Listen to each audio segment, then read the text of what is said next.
कितना बेबस है दिल और कैसी ये उलझन है।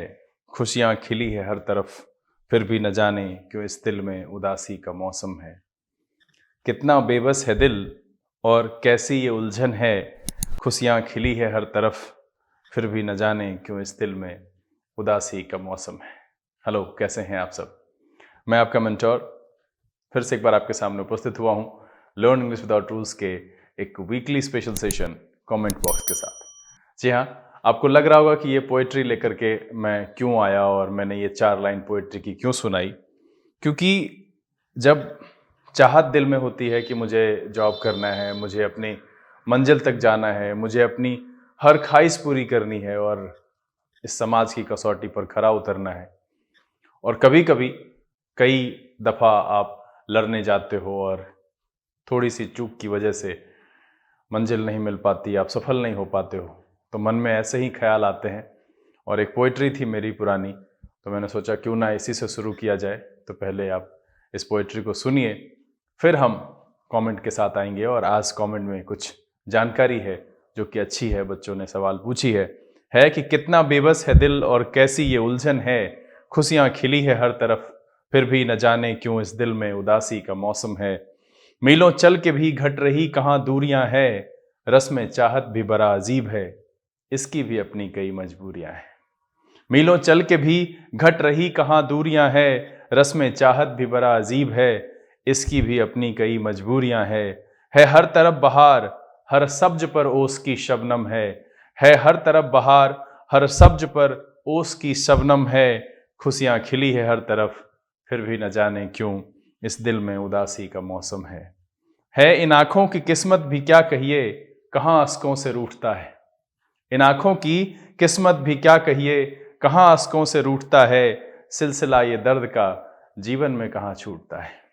इन आंखों की किस्मत भी क्या कहिए, कहाँ अश्कों से रूठता है, सिलसिला भी दर्द का इस जीवन में कहाँ कभी छूटता है हर रात का सवेरा और उजाले का परचम है हर रात का सवेरा उजाले का परचम है। खुशियां खिली है हर तरफ, न जाने क्यों इस दिल में उदासी का मौसम है। और जो आखिरी है कि हर होठों को मुस्कान, हर जख्म के लिए दवा खुद देती है जिंदगी। हर होठों को मुस्कान, हर जख्म के लिए दवा खुद देती है जिंदगी, इंतहा भी सबसे बार बार लेती है जिंदगी। मुश्किलें कहाँ है जब हौसलों की पगडंडियों पर धैर्य अपना हमदम है। मुश्किलें कहाँ हैं जब हौसलों की पगडंडियों पर धैर्य अपना हमदम है। खुशियां खिली है हर तरफ, फिर भी न जाने क्यों इस दिल में उदासी का मौसम है। फिर भी न जाने क्यों इस दिल में उदासी का मौसम है। जो आखिरी बंद था कि अगर पगडंडी पर मुश्किलें हैं और धैर्य आपका साथी है, तो वहां पर कभी भी आपको परेशानी नहीं होगी और आप आगे बढ़ेंगे और जीवन में जरूर सफल होंगे। देखिए, एक संडे ऐसा दिन होता है जहां पर लगता है कि 7 दिन अगर आपने मेहनत की है तो उसका एक परिणाम होना चाहिए, और वो परिणाम होता है कि जब संडे आपका सुकून भरा हो, ये महसूस हो कि नहीं इस सप्ताह मैंने अच्छा काम किया है, तो संडे अच्छा गुजरता है। और अगर कभी ऐसा महसूस होता है कि अरे एक सप्ताह तो पूरा बीत गया, मैं तो कुछ कर नहीं पाया, मैंने जो सोचा था वैसा हो नहीं पाया, तो आपको कोशिश करनी है बस। नहीं होता है पूरे सप्ताह का टारगेट बनाना संभव, तो आप एक दिन का बनाइए। 24 घंटे के लिए आप सेट कीजिए कि आपको इतना करना है, और जब आप दिन को विराम देने जा रहे हैं, बिस्तर पर सोने जा रहे हैं, उस समय में आप इस चीज को कैलकुलेट कीजिए कि आज जो आपने लक्ष्य रखा था आपने उसे कितना पूरा किया। ये एक बहुत अच्छी आदत है अगर आप प्रत्येक दिन के लिए एक लक्ष्य सेट करें। ठीक है, नहीं होता है मुझसे बड़ा लक्ष्य, मैं नहीं कर सकता 6 महीने का लक्ष्य तैयार, मैं नहीं कर सकता 3 महीने का लक्ष्य तैयार या 1 महीने का, यहां तक कि सप्ताह भर के लक्ष्य मुझसे नहीं होते हैं, मैं भटक जाता हूं। तो दिन भर के लक्ष्य को रखिए, उसको पूरा करने की कोशिश कीजिए, और ये दिन दिन बीत करके ही महीना होगा, और फिर 6 महीना होगा, और फिर एक दिन ऐसा होगा जब सफलता आपके चरण चूमेगी। तो इस बात को ध्यान में रखिए, बस धीरे धीरे ही सही कदम बढ़ाते रहिए। आज कमेंट बॉक्स का सेशन है और यहां पर हम कमेंट के साथ उपस्थित हुए हैं। देखिए, सबसे पहले तो हम आ जाएं यहां पर, जो रीसेंट कमेंट है हम उससे शुरू करते हैं। आरुष सिंह ने सारे सेशन को देखने के दौरान 22 वाले सेशन में सारे वर्ड्स को लिखा है। बहुत बहुत धन्यवाद, लगे रहिए। और इन्हीं का रिक्वेस्ट था पीडीएफ के लिए। मैं कोशिश कर रहा हूँ, समय नहीं बचा पाता हूँ, लेकिन मैं कोशिश करता हूँ कि बहुत जल्द मैं पीडीएफ अरेंज करके एक जगह लगा दूंगा। एसआर सचिन ने लिखा है 4 रॉन्ग सर जी, नरेशन वाले में ये 9वां है। और बहुत बहुत धन्यवाद, कोशिश करते रहिए। फिर ये 9वां में ही लिखा है 8 सही है, कोई बात नहीं है, परफेक्ट हो जाएगा। शिवम ने एक ही बार में चारों लिखे हैं शब्द यहाँ पर, हाँ 5 लिखे हैं, ठीक है। शिवम जो है एरर स्पॉटिंग डिग्री का 9 आउट ऑफ 12। देखिए शिवम, यहाँ पर 9 नहीं होना चाहिए था क्योंकि क्वेश्चन बहुत आसान था और आप इसे आसानी से सॉल्व कर सकते थे, जहां पर आप 12 आउट ऑफ 12 ला सकते हैं। वाइल्ड एडवेंचरस ने लिखा है कि सर मैं कर रहा हूं, बिल्कुल करते रहिए। देखिए वोकैब एक ऐसा सेशन है जो सिर्फ अभ्यास से बेहतर किया जा सकता है। आप दिन ब दिन उसको जब देखते हैं, प्रत्येक दिन जहां पर सेशन आता है उसको आप सुनते हैं, नोट डाउन करते हैं, और अब तो ऐसा हो गया है कि अधिकांश शब्द जो है वो अधिकांश बार रिपीट होता है। तो जब वो रिपीट होगा, बार बार मीनिंग सामने आएगा, तो वो ध्यान में रह जाता है। क्षमा, 12 आउट ऑफ 12 बहुत अच्छी बात है। और इसमें आपने एक गड़बड़ी थी जो आपने दर्शाई नहीं यहाँ पर, कि ये क्वेश्चन नंबर 126, अगर ये नरेशन का सेट है और मैं सही हूं, तो यहाँ पर एडिटिंग में थोड़ी सी गड़बड़ी हुई थी, तो उस बात को ध्यान में रखते हुए आपको कम से कम बताना चाहिए था। खैर, आपने बना लिया होगा, 12 आउट ऑफ 12 है, तो आप ये कैसे पता कर पाए कि यहाँ पर 12 आ गया, ये मैं जानना चाहता हूं कि अगर 126वें का आंसर नहीं है तो आपने ऐसे कैसे कह दिया 12 आउट ऑफ 12, ये जरा बताइएगा। एरर स्पॉटिंग है डिग्री वाला, ये बहुत ही आसान था, विद इन टाइम लिमिट्स, हाँ 30 सेकेंड में बनने वाला था। अब यहाँ पर है कि इसको मोहित कुमार ने लिखा है कि सीरीज के वीडियोस पर डे आएंगे क्या सर? बिल्कुल, देखिए मैं सीरीज के वीडियोस पर डे ला नहीं पाता हूँ। जो रेगुलर सेशन है ग्रामर का वो धीरे धीरे ही आएगा, लेकिन साथ में जो भी सेशन करा रहा हूँ वो इम्पोर्टेंट है। डिग्री के जो एरर स्पॉटिंग का सेशन है, मुझे लगता है 3-4 और होंगे।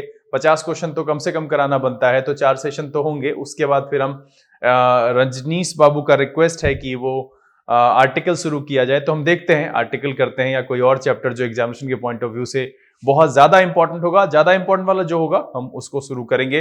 रोहित ने यहां पर लिखा है कि सर अगर सेंटेंस में हुआ होता है, हुआ रहता है, हुआ करता है, चुका रहता है, तब कैसे बनाएंगे? ऐसे में कौन कौन सा टेंस होता है? जैसे किताब फटा हुआ होता है, वह पढ़ चुका रहता है। अब ये कौन सी हिंदी है ये मुझे नहीं पता। ये पढ़ चुका रहता है, ये जो है ये कैसे बोलते हैं आप लोग हिंदी में? पहले तो हिंदी देखिए कि वह पढ़ चुका होता है या फिर वह पढ़ लिया होता है, इस तरीके से इसको बोलते हैं। चुका रहता करके जबरदस्ती कैसे लगाएंगे? यह लिखा हुआ रहता है, ये सही है, लेकिन अब यहां पर मेरी बात को सुनने की कोशिश कीजिएगा और ध्यान से समझने की कोशिश कीजिएगा। मैं जो यहां पर समझाने की कोशिश कर रहा हूं, इसको जरा ध्यान देने की कोशिश करेंगे कि मैं क्या कहना चाहता हूं, तब उसके बाद आप इसको देखेंगे कि आप इस पर क्या करते हैं और आप कैसा करते हैं जो आपके लिए बेहतर हो। सबसे पहले मुझे ये बताइए कि ये जो आपने कहा कि ये हुआ होता है, हुआ रहता है, हुआ करता है, चुका रहता है, ये कौन से सेंटेंस में आपको पूछता है? आपके कौन से एग्जामिनेशन में हिंदी का सेंटेंस पूछा जाता है? सबसे पहले तो ये सबसे बड़ी बात है कि अगर आप इस हिसाब से ट्रांसलेट करके, नंबर 1 कि ये किसी एग्जामिनेशन में पूछा नहीं रहता है, ऐसे कभी देगा नहीं लिखा हुआ, पहली बात तो ये है। दूसरी बात है कि आप हिंदी को समझने के लिए किस भाषा का सहारा लेते हैं, तो फिर इंग्लिश के सेंटेंसेस को लिखने के लिए आप यहां क्यों जा रहे हैं? सिंपल सी बात है कि आप यहां क्यों पहुंच रहे हैं इस तरह से? बहुत कष्टदायी हो जाएगा ये आपके लिए। पूरी दुनिया इसके पीछे भाग रही है, मतलब दुनिया कहने का मतलब है कि हमारा जो ट्रेंड है, जो हिंदी भाषा भाषी राज्य है, वहां पर यही चलता है कि जिस वाक्य के अंत में चुका है, चुकी है, चुके हैं, ता है। ये कब तक चलेगा? आप मेरे चैनल पर जाइए, मैंने वहां पर बता रखा है कि सेंटेंसेस को कैसे समझना है। मैंने बताया है कि एक हैबिट वाली बात है, वो कैसे भी लिखा जाता है, इससे क्या फर्क पड़ता है। आदत की जानकारी है वहां पर, तो वो आदत वाली है। और आदत की जानकारी कहने का मतलब है, इसको मैंने आगे जाकर के फिर कहा है कि ये स्टैटिक नेचर वाला है, ठीक है। जहां पर मुझे ये दर्शाना होगा वहां पर ये लिखना है। अब मुझे आने वाले समय की बात कहनी है, तो उसको हम विल से कह सकते हैं। अबाउट टू से कह सकते हैं। तो आपको सेंटेंसेस के प्रकार और उसके सेंस समझने हैं, ना कि ये देखना है कि हुआ करता है या हुआ रहता है। ठीक है, यहां पर जो लिखा हुआ है कि यह लिखा हुआ रहता है, ठीक है, तो सिंपल है कि लिखा हुआ रहता है, दैट मीन्स लिखा जाता है, लिखा हुआ पाया जाता है। तो आप इसको जो है पास्ट पार्टिसिपल से भी बना सकते हैं, आप ऐसे, आप इसको इस तरीके से भी बना सकते हैं कि इट इज फाउंड रिटन, है ना। अब ये सारी चीजें आपको तब समझ में आएगी कि ये सेंटेंस कैसे लिखा गया है। मैंने पहले वाले जैसे है कि जैसे देखिए, आई सॉ राम प्ले। अब अगर इस सेंटेंस को देखिएगा तो इस तरीके का सेंटेंस आपको बहुत कम देखने के लिए मिलेगा, आपको तो मिलेगा नहीं, और आप इस तरह के सेंटेंस को बना नहीं सकते, आपको लगेगा सर ये क्या लिखती है। ठीक है, तो यहां पर आप जिसको कहते हैं ना कि राम खेलता हुआ पाया गया या राम को मैंने खेलता हुआ देखा, आई सॉ राम प्ले, तो सिंपल सा बात है कि इस तरीके से सेंटेंस को आप बना सकते हैं कि इट इज फाउंड रिटन, मतलब वो लिखा हुआ पाया जाता है या लिखा हुआ रहता है, या जब लिखा हुआ देखा जाता है, आप किसी सेंस में कहते हैं वो उसने पढ़ लिया है, तो जैसे आप बनाते हैं। तो देखिए यहां पर सीधी सी बात कहूंगा कि हिंदी सोचने से बेहतर है कि आप ये देखिए, अगर रनिंग एक्शन है तो उसके लिए मुझे क्या लगाना है, रनिंग एक्शन है तो मुझे क्या लगाना है, वो वन प्लस ing लगाना है। ठीक है, अब अगर इसके साथ मुझे क्या लगाना होता है, इसके साथ मुझे नॉर्मल में लगाना होता है, एज आर एम लगाना होता है, ये सारी जानकारी मैंने दी है, वॉज वर लगाना होता है, उसके बाद क्या लगाना होता है, बी बिन लगाना होता है। अब देखिए कि आपने जो पढ़ा है रूल के हिसाब से कि अगर मैं ये लिखता हूं कि आई विल बी गोइंग, तो ये आपको ठीक लगेगा, लेकिन अगर मैं यहां पर ऐसा लिख दूं कि आई शुड बी गोइंग, तो आपको बुरा लग जाएगा यहां पर कि भाई ऐसा रूल तो हमने पढ़ा नहीं, ये हमको पढ़ाया नहीं गया, तो ये रूल के हिसाब से नहीं है। अब देखिए कि यहां पर ये फ्यूचर को दर्शा रहा है, एजम्पशन वाला रनिंग है, ये रिस्पॉन्सिबिलिटी वाला रनिंग है, आपको ये समझना होगा, बशर्ते इसके कि आप ताहे तीहे के जाल में फंसिए। सिंपल सा है, मुझे स्टैटिक नेचर की बात करनी है तो हमें V1 से बात करनी होगी अगर मेरा सब्जेक्ट प्लुरल है, अगर आई है तो। अगर मुझे स्टैटिक नेचर क्या होता है, जैसे कि स्टैटिक नेचर है कि मैं पढ़ता हूं, मैं खाता हूं, वह सोता है, तो ये स्टैटिक नेचर है। हम आदत बताने की बात कह रहे हैं, सूर्य पूरब में उगता है। अब कहेंगे दूध मीठा होता है, ये स्टैटिक नेचर है, बिल्कुल स्टैटिक नेचर भी है। अब उसको बनाएंगे तो test sweet when it is tested, इस तरीके से बना सकते हैं, या फिर हम सीधा सीधा उसको साधारण में कहते हैं, क्योंकि वहां पर सेंस एक और आता है कि वो उसका गुण है होने वाला, तो हम कहते हैं मिल्क इज स्वीट। तो इस तरीके से बनाते हैं। तो ये तभी आप कर पाएंगे जब आप बौद्धिक क्षमता के आधार पर काम करेंगे, ना कि ये ढूंढने की कोशिश करेंगे कि टेंस कौन सा होता है। अगर आप सिर्फ टेंस को ढूंढते चलेंगे तो क्या लगता है कि सिर्फ टेंस के सेंटेंसेस बोल करके आप बात कर पाएंगे, टेंस के रूल्स बोल करके आप बात कर पाएंगे? ऐसा नहीं होगा सर। मैंने आपको सेंटेंसेस यहां पर बताया, यहां पर एक सेंटेंस बताया जो कि व्यवहारिक तौर पर इस्तेमाल नहीं किया जाता है, तो पहले भाव समझने की कोशिश कीजिए। अब यह बताइए मुझे कि यह जो लिखा हुआ होता है, कहीं पर लिखा हुआ रहता है कि स्टोलन पर्स, ये कौन सा टेंस है और इसको कैसे हम पढ़ेंगे? स्टोलन पर्स वॉज न्यू, अब ये कौन से टेंस में आप इसको लिखेंगे और इसको किस रूल से पढ़ाएंगे? लेकिन यहां पर सेंस अगर आप समझेंगे तो आपको समझ में आएगा कि यहां जो स्टोलन पर्स है, मतलब है कि यह काम पहले हो चुका है, जो चोरी की गई पर्स थी वो नई थी। तो भाव समझिए इसका, हमें हिंदी को एग्जैक्ट हूबहू ट्रांसलेट करने की जरूरत नहीं है। मुझे अगर मेरे बस में हो तो मैं आपको बताऊं कि आप इस बात को समझिए। एक मिनट रुकिएगा, मैं फ्रेम से बाहर जा रहा हूं, मैं आपको एक बात समझाने की कोशिश करता हूं।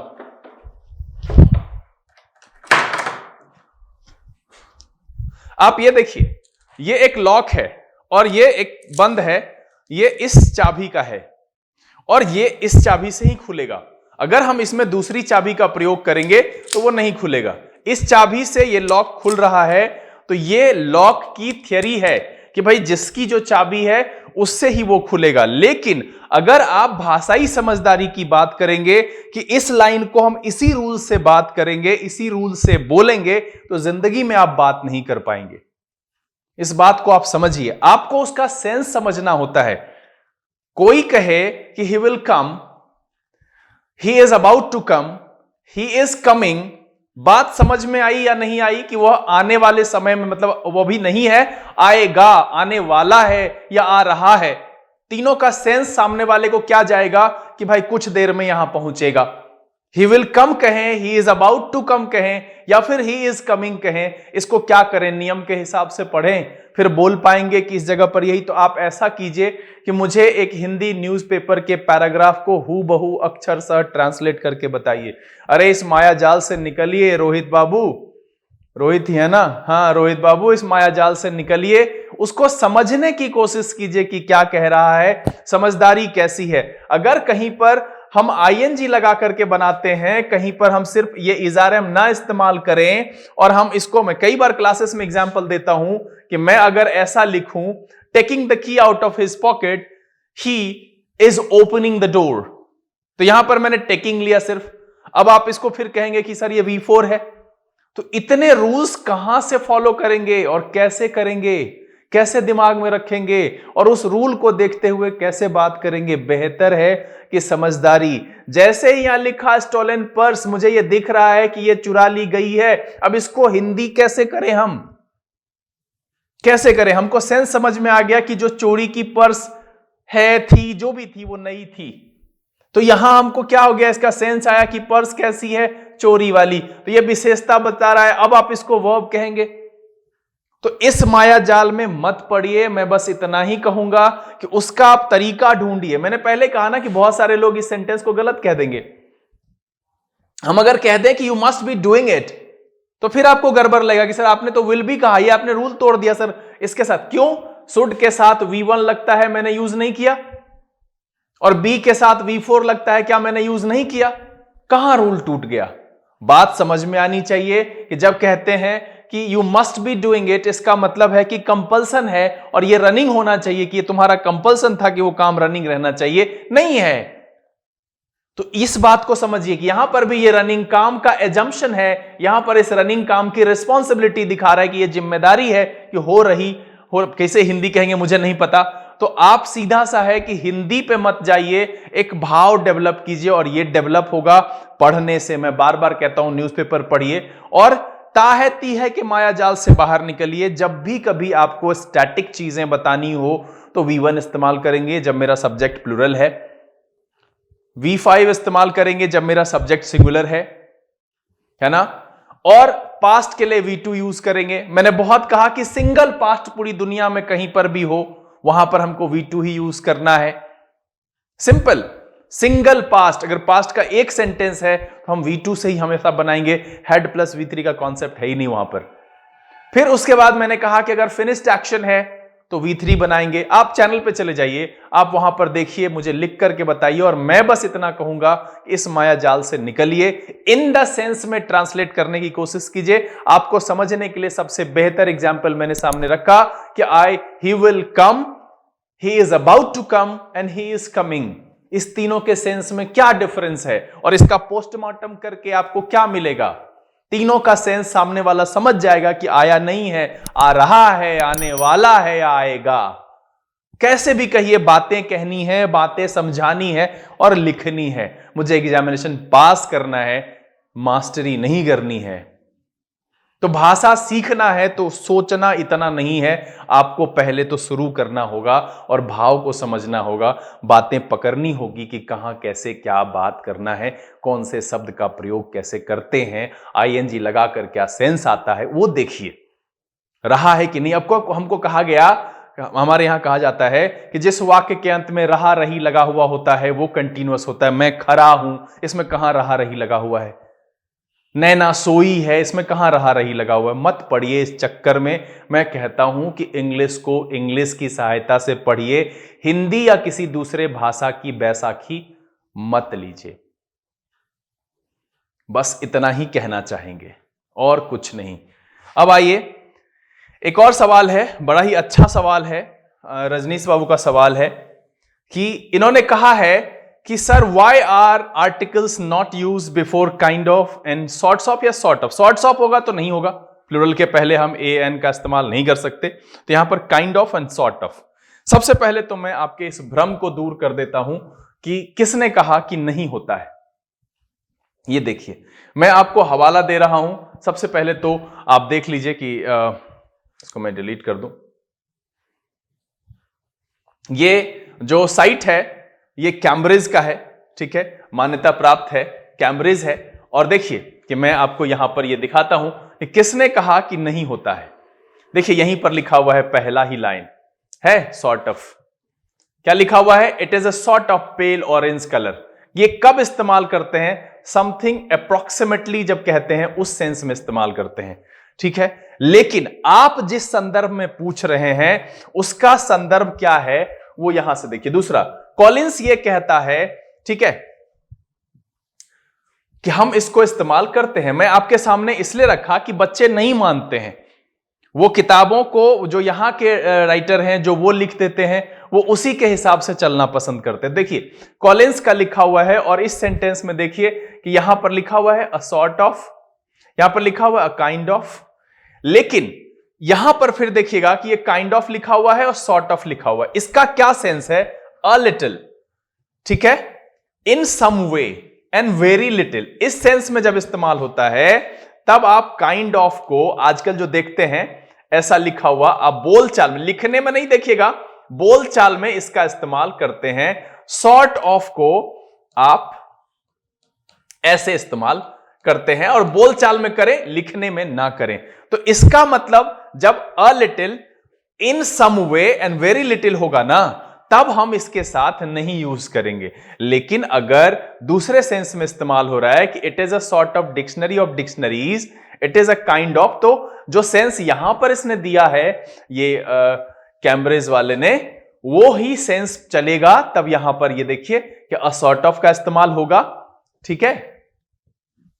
और आगे भी बढ़ते हैं हम, तो आप देखिए कि इन्होंने फिर उस सेंस में यहां पर नहीं किया है इसके साथ इस्तेमाल, है ना, कि किसी तरह से लिटिल बिट के सेंस में इस्तेमाल किया है। इन सम वे और सम डिग्री के सेंस में जब हम इस्तेमाल कर रहे हैं तब हम यहां पर इसके साथ नहीं लगाते हैं। अब देखिए कि मैं इसकी बात को आपको समझाने की कोशिश करता हूं कि कहा क्या गया।